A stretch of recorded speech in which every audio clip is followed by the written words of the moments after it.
ವಾರ್ಡ್ರೋಬಲ್ಲಿ hanging spaces ಜಾಸ್ತಿ ಇರಬೇಕಾ, shelves ಜಾಸ್ತಿ ಇರಬೇಕಾ ಅನ್ನೋ ಕನ್ಫ್ಯೂಷನ್ ಇದ್ದೀರಾ? Let's make it clear. ನಿಮ್ಮದು ಡ್ರೆಸ್ಸಿಂಗ್ಸ್ ಹೆಂಗ್ ಕಲೆಕ್ಷನ್ಸ್ ಇದೆ, ಫಾರ್ ಎಕ್ಸಾಂಪಲ್ ಲಾಂಗ್ ಕುರ್ತಾಸ್ ಇದೆ ಅಥವಾ ಜಾಸ್ತಿ ವೆಸ್ಟರ್ನ್ ವೇರ್ಸ್ ಇದೆ ಅಂದರೆ 60-40, 60% ಹ್ಯಾಂಗಿಂಗ್ ಸ್ಪೇಸಸ್ ಹೋಗಿ 40% ಶೆಲ್ಫ್ಸ್ ಹೋಗಿ.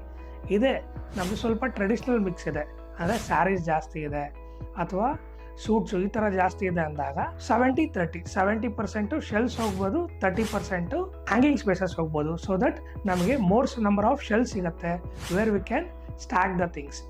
ಅದೇ ನಮಗೆ ಮಿಕ್ಸ್ ಇದೆ ಅಂದರೆ 50-50 ಇದೆ ಅಂದಾಗ ಒಂದೆರಡು ಡಬಲ್ ಹ್ಯಾಂಗಿಂಗ್ ಸ್ಪೇಸಸ್, ಅಂದರೆ ಒಂದು ಶಾರ್ಟ್ ಸ್ಪೇಸಸ್ಗೆ ಒಂದು ಲಾಂಗ್ ಸ್ಪೇಸಸ್ಗೆ ಹೋಗಿ ಮಿಕ್ಕಿದ್ನ we can stack with shelves ಆಗಲಿ ಅಥವಾ ಪುಲ್ಔಟ್ ಡ್ರಾಯರ್ಸ್ ಆಗಿರಲಿ ಆರ್ ಪ್ಯಾಂಟ್ ಟ್ರೇಸು ಅಥವಾ velvet jewellery organisers. Then bottom storage ನಾವು ಶೂಸ್ಗಾಗಲಿ ಅಥವಾ ಹ್ಯಾಂಡ್ ಬ್ಯಾಗ್ಸಿಗಾಗಲಿ ಈ ಥರ ಈಸಿಯಾಗಿ ಅರೇಂಜ್ ಮಾಡ್ಕೊಬೋದು.